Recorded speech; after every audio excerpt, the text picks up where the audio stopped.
Hello student, आज पढ़ेंगे अध्याय 3 विद्युत धारा। सेलों का संयोजन। सेल के बारे में तो हम जानते हैं। सेल उस युक्ति को कहते हैं जो रासायनिक ऊर्जा को विद्युत ऊर्जा में बदलता है। अब हम देखते हैं कि सेलों का संयोजन करने की क्यों आवश्यकता होती है। चलिए पढ़ते हैं। कभी कभी विद्युत परिपथ में उच्च विभवांतर या प्रबल धारा की आवश्यकता होती है। कभी कभी विद्युत परिपथ में उच्च विभवांतर या प्रबल धारा की आवश्यकता होती है। इस स्थिति में सेलों को विभिन्न प्रकार से संयोजित करके बैटरी बनाते हैं। सेलों को जोड़ करके हम बैटरी बनाते हैं जब परिपथ में हमको उच्च विभवांतर या प्रबल धारा की आवश्यकता होती है। तो पता चल गया कि सेलों को हम कब संयोजन करते हैं। अब धीरे से पढ़ेंगे आगे कि सेलों को हम श्रेणी क्रम, समांतर क्रम, मिश्रित क्रम किस क्रम में जोड़ेंगे तो क्या क्या फायदा मिलता है। परिपथ में उच्च विभवांतर बनाए रखने के लिए कौन सा संयोजन उपयुक्त तथा लाभप्रद होगा। परिपथ में उच्च विभवांतर बनाए रखने के लिए कौन सा संयोजन उपयुक्त तथा लाभप्रद होगा। यह बाह्य प्रतिरोध तथा आंतरिक प्रतिरोध आर के अपेक्षिक मानों पर निर्भर करता है। जो सेलों का संयोजन है उसमें मुख्य बात यह है कि बाह्य प्रतिरोध और आंतरिक प्रतिरोध इस पर निर्भर करता है कि वो लाभप्रद कब होगा।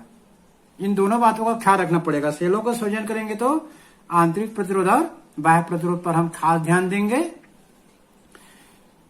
सेलों का संयोजन निम्न प्रकार से किया जाता है। श्रेणी क्रम संयोजन, समांतर या पार्श्व क्रम संयोजन, मिश्रित क्रम संयोजन। तो चलिए पढ़ते हैं। सबसे पहले हम श्रेणी क्रम संयोजन अब शुरू करेंगे। हेलो स्टूडेंट, आज पढ़ेंगे हम अध्याय 3 विद्युत धारा। टॉपिक का नाम है सेलों का समांतर क्रम संयोजन। इसके पहले हम पढ़ चुके हैं सेलों का श्रेणी क्रम संयोजन।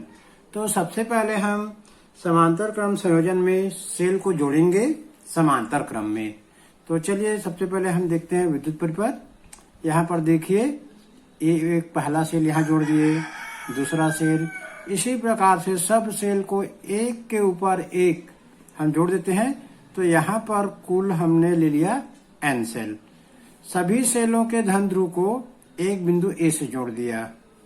सभी सेलों के धन ध्रुव को एक बिंदु A से जोड़ दिया। सभी सेलों के ऋण ध्रुव को दूसरे बिंदु B से जोड़ दिया। और यहाँ पर प्रत्येक सेल का आंतरिक प्रतिरोध भी बाजू में चित्र में दिखाया गया है। और पहले सभी सेलों के जो धन ध्रुव सिरा A से जुड़ा है, बिंदु A और B के बीच बाह्य प्रतिरोध जोड़ देते हैं और ये परिपथ हमारा पूरा हो जाता है समांतर क्रम संयोजन का। तो समांतर क्रम संयोजन में देखिए क्या है, इसमें जो सेल लगे हैं ये समांतर क्रम में है। कितने सेल हैं? n सेल हैं। एक सेल का विद्युत वाहक बल कितना है? E। और प्रत्येक सेल का आंतरिक प्रतिरोध कितना है? R। और A और B बिंदु के बीच जोड़ा गया जो बाह्य प्रतिरोध है उसका प्रतिरोध है कैपिटल R। के क्या चीज है यहाँ पर ये पूरे जो सेल में परिपथ में धारा बहने वाली है उसका ये स्विच है। चलिए अब जो हमने अभी चित्र में देखा है उसके बारे में हम कुछ लिखते हैं। यहाँ लिखेंगे माना चित्र में n सेल समांतर क्रम में जुड़े हैं। कितने सेल जुड़े हैं समांतर क्रम में? n सेल जुड़े हैं। मान लो प्रत्येक सेल का विद्युत वाहक बल E, आंतरिक प्रतिरोध R, बाह्य प्रतिरोध कैपिटल R। तो संयोजन का कुल विद्युत वाहक बल, संयोजन का कुल विद्युत वाहक बल कितना होगा? संयोजन का क्योंकि सभी सेल जो हैं समांतर क्रम में जुड़े हैं इसलिए संयोजन का कुल विद्युत वाहक बल होगा E। यदि संयोजन का कुल आंतरिक प्रतिरोध R' हो तो हम आंतरिक प्रतिरोध भी निकालेंगे। सभी आंतरिक प्रतिरोध को हमने मान लिया समांतर क्रम में जुड़े हैं। तो प्रतिरोध का जब समांतर क्रम में जुड़ता है तो हम लोग जानते हैं क्या सूत्र होता है। प्रतिरोध जब जुड़ता है समांतर क्रम में तो 1/R बराबर 1/R1 धन 1/R2। ऐसा सूत्र जो होता है प्रतिरोधों को समांतर क्रम में जोड़ेंगे तब। अब यहाँ हमारा कुल प्रतिरोध कितना है, संयोजन का कुल आंतरिक प्रतिरोध आर डैश, तो इसका सूत्र बन जाएगा 1/r डैश बराबर ये पहले सेल का आंतरिक प्रतिरोध, दूसरे सेल का, तीसरे सेल का, और ये हो गया n बार। n बार क्यों लिख दिया, क्योंकि n सेल है। अब हम इसको हल करेंगे और हमने r डैश का हमको मान निकालना है, तो 1/r डैश बराबर होगा, इसको जोड़ेंगे, सबका लघुत्तम r आएगा तो ऊपर में आएगा n और नीचे में आएगा r। अब इसको चलिए आगे बढ़ाते हैं, आगे बढ़ाते हैं इसको। चलिए ये ले लिए, आगे बढ़ा देते हैं इसको। यहाँ से हमको r डैश का मान निकालेंगे, उल्टा कर देंगे, व्युत्क्रम कर देंगे, तो r डैश बराबर हो जाएगा r/n। तो ये आ गया हमारा सेल के संयोजन का आंतरिक प्रतिरोध। अब हम निकालेंगे बाह्य प्रतिरोध कितना है, यहां लिखेंगे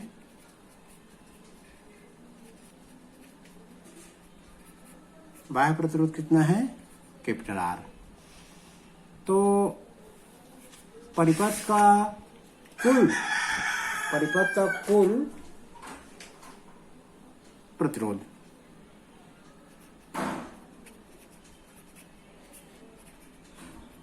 परिपथ का कुल प्रतिरोध देखेंगे, कुल प्रतिरोध हो जाएगा, ये तो हो गया बाह्य प्रतिरोध, अब ये आंतरिक प्रतिरोध का योग। तो यहाँ हम लिख देंगे R की जगह तो R ही रहेगा और R डैश को रख देंगे R/n। तो ये हमारा आ गया परिपथ का कुल प्रतिरोध।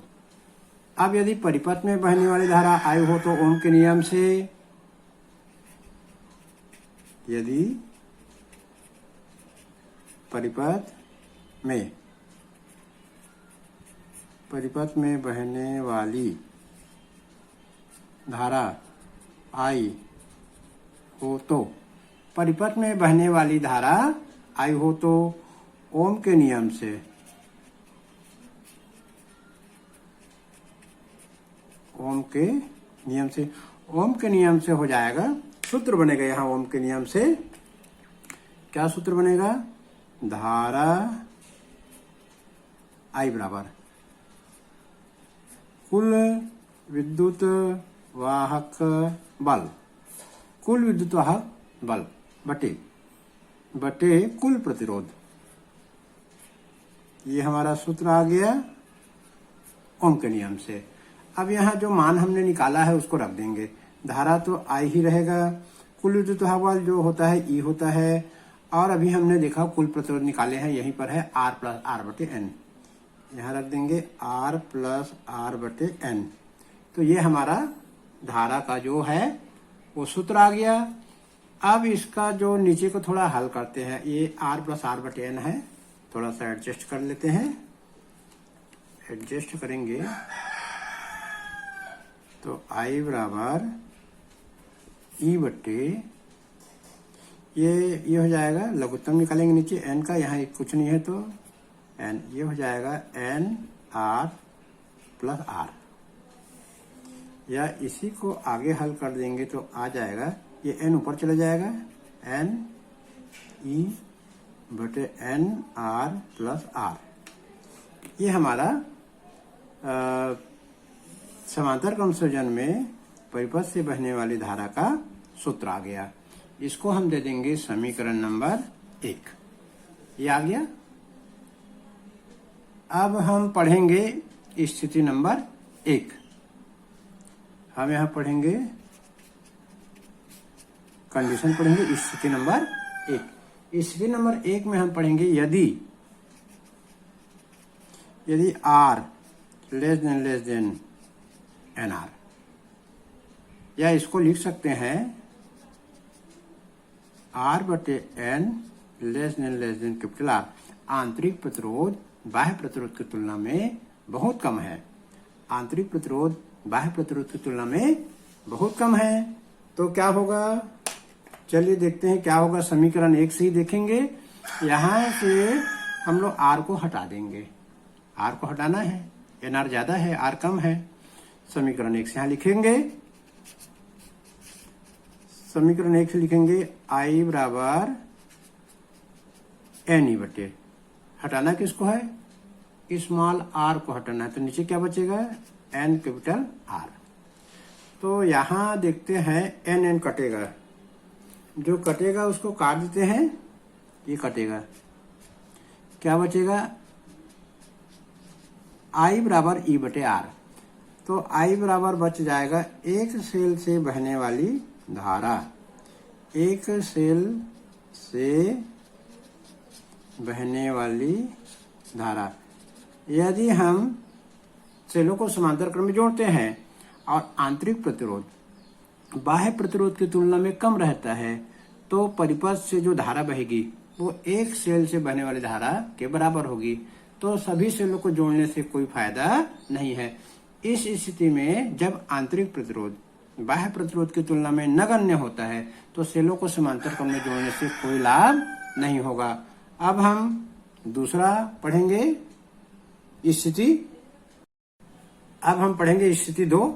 यदि n r less than small r, यदि एन आर बहुत छोटा है आर की तुलना में, या बाह्य प्रतिरोध बहुत कम है आंतरिक प्रतिरोध की तुलना में, तो समीकरण 1 से क्या होगा देखते हैं। चलिए समीकरण 1 से हमको एन आर को हटा देना है।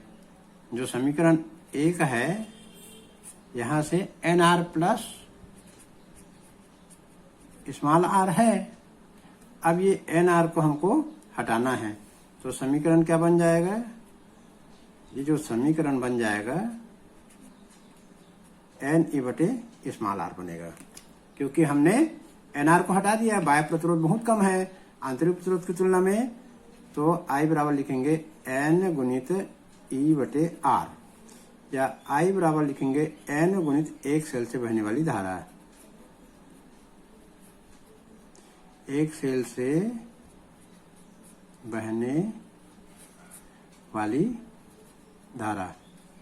तो हम देखते हैं यहां जब सेलों को समांतर क्रम में जोड़ते हैं और बाह्य प्रतिरोध बहुत कम रहता है, आंतरिक प्रतिरोध ज्यादा रहता है, तो जो धारा मिलती है परिपथ से वो एक सेल से बहने वाली धारा की n गुना मिलती है।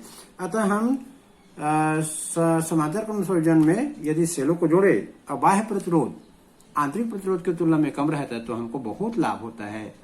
हमको जो बहने वाली धारा जो मिलती है वो एक सेल से बहने वाली धारा की n गुना मिलती है। तो लिखेंगे सेलों को समांतर क्रम में उस स्थिति में जोड़ना चाहिए। अतः सेलों को समांतर क्रम में, सेलों को समांतर क्रम में उस स्थिति में जोड़ना चाहिए। सेलों को समांतर क्रम में उस स्थिति में जोड़ना चाहिए जब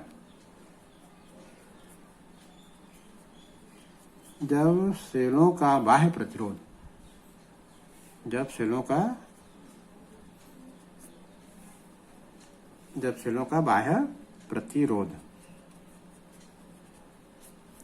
आंतरिक प्रतिरोध की तुलना में कम होता है। आंतरिक प्रतिरोध की तुलना में नगण्य होता है। ये प्रश्न पेपर में आता है।